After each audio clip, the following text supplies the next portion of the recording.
ଏବେ ବର୍ତ୍ତମାନ ଯାହା ସୂଚନା ମିଳିଛି ପୁଣି ରାଜ୍ୟରେ ଆସିବ ବଡ଼ ବର୍ଷା। ସୃଷ୍ଟି ହେଉଛି ଏକ ଲଘୁଚାପ। ଆରବସାଗରରେ ଏହା ଘନୀଭୂତ ହୋଇ ଏହା ପ୍ରଭାବରେ ଓଡ଼ିଶା ଉପରେ ପଡ଼ିବ ବୋଲି ଆକଳନ କରିଛି ପାଣିପାଗ କେନ୍ଦ୍ର। ଯଦି ଆପଣମାନଙ୍କ ଅଞ୍ଚଳର ପାଣିପାଗ ସଠିକ୍ ନ ପାଇବାକୁ ଚାହୁଁଛନ୍ତି ତେବେ ଭିଡ଼ିଓ ଶେଷ ପର୍ଯ୍ୟନ୍ତ ଦେଖନ୍ତୁ। ଏଥିସହିତ ଚ୍ୟାନେଲରେ ନୂଆ କରି ଆସିଥିଲେ ସବସ୍କ୍ରାଇବ୍ କରନ୍ତୁ।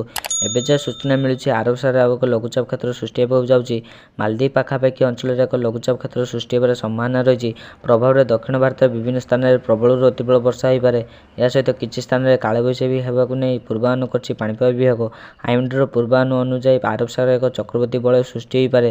ପ୍ରଭାବରେ ତାମିଲନାଡୁ, କେରଳ, ଲାକ୍ଷାଦ୍ୱୀପ ଓ ପୁଡୁଚେରୀରେ କିଛି ସ୍ଥାନରେ ପ୍ରବଳରୁ ଅତିପ୍ରବଳ ବର୍ଷା ହୋଇପାରେ। ତେବେ ଲଘୁଚାପ କ୍ରମେ ବାତ୍ୟାର ରୂପ ନେବ କି ନାହିଁ ସେ ନେଇ କୌଣସି ସୂଚନା ଦେଇନି ପାଣିପାଗ କେନ୍ଦ୍ର। ଆଗକୁ ଲଘୁଚାପ ସୃଷ୍ଟି ହେଲେ ପାଣିପାଗ ବିଭାଗ ଅପଡେଟ୍ ଦେବ। ଅନ୍ୟପଟେ ଯାହାକି ବର୍ତ୍ତମାନ ସମୟ ଅଦିନିଆ ବର୍ଷା ଛାଡ଼ିବା ପରେ ରାଜ୍ୟରେ ହଠାତ୍ ପଡ଼ିଛି ଶୀତ। କିଛି ସ୍ଥାନରେ ସର୍ବନିମ୍ନ ତାପମାତ୍ରା 10 ଡିଗ୍ରୀ ତଳକୁ ଖସିବା ଫଳରେ ଏହା ସାଧାରଣତଃ ଜୀବନଯାତ୍ରାକୁ ପ୍ରଭାବିତ କରିଛି। ପାଣିପାଗ ବିଭାଗ ପୂର୍ବାନୁମାନ ଅନୁସାରେ ଆଗାମୀ 5 ଦିନ ଯାଏଁ ପାଗ ଶୁଖିଲା ରହିଥିବାରୁ ତାପମାତ୍ରା ବିଶେଷ କିଛି ପରିବର୍ତ୍ତନ ହେବ ନାହିଁ। 4 ଡିଗ୍ରୀର କୁହୁଡ଼ି ସାଙ୍ଗକୁ କାକର ଓ ଜାଡ଼ ଓ କୁହୁଳା ପବନ ଜନଜୀବନକୁ ଅସ୍ତବ୍ୟସ୍ତ କରି ପକାଇଛି। ଏହିସବୁ ଭିତରେ ଉଷୁମ ଖୋଜୁଛି ପାହାଡ଼ି ଓ ଗାଁ ଗହଳି ଜୀବନ। କୋରାପୁଟର କେଉଁଝର ଓ ଫୁଲବାଣୀର ସୁନ୍ଦରଗଡ଼ ରାଜ୍ୟର ପ୍ରାୟ ସବୁ ସ୍ଥାନରେ କମ୍ ପାରଦ ଖସିବା ପରେ ଡିସେମ୍ବର ଅଧାରୁ ଆରମ୍ଭ ହେଉଛି ଶୀତ।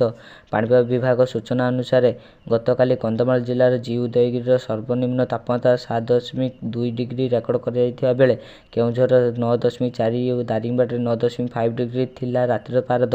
ଏପଟେ କୋରାପୁଟ ଓ କନ୍ଧମାଳ ଘନ କୁହୁଡ଼ି ଯୋଗୁଁ ଦୃଶ୍ୟମାନ କମ୍ ଥିବାରୁ ଯାନବାହନ ଚଳପ୍ରଚଳ ସମସ୍ୟା ହେଉଛି। ଆଞ୍ଚଳିକ ପାଣିପାଗ କେନ୍ଦ୍ର ସୂଚନା ଅନୁସାରେ ଆଗାମୀ ସପ୍ତାହରେ ରାଜ୍ୟର ଅଧିକାଂଶ ସ୍ଥାନରେ ପାଗ ଶୁଖିଲା ରହିବ। ସର୍ବନିମ୍ନ ତାପମାତ୍ରା 4ରୁ 5 ଦିନ ଯାଏଁ ବଦଳିବାର ସମ୍ଭାବନା ନାହିଁ। କେବଳ ରାୟଗଡ଼ ଓ ପାରଳାଖେମୁଣ୍ଡି ସହ ଅଞ୍ଚଳର କିଛି ଉପକୂଳବର୍ତ୍ତୀ ସ୍ଥାନ ଛାଡ଼ିଦେଲେ ରାଜ୍ୟର ଅନ୍ୟ ସବୁ ସ୍ଥାନରେ ରାଜ୍ୟର ତାପମାତ୍ରା 15 ଡିଗ୍ରୀ ରହିବ। ପାଣିପାଗର ଏମିତି ସଠିକ୍ ନ ପାଇବାକୁ ଚାହୁଁଥିଲେ ଆମ ଚ୍ୟାନେଲକୁ ସବସ୍କ୍ରାଇବ୍ କରନ୍ତୁ।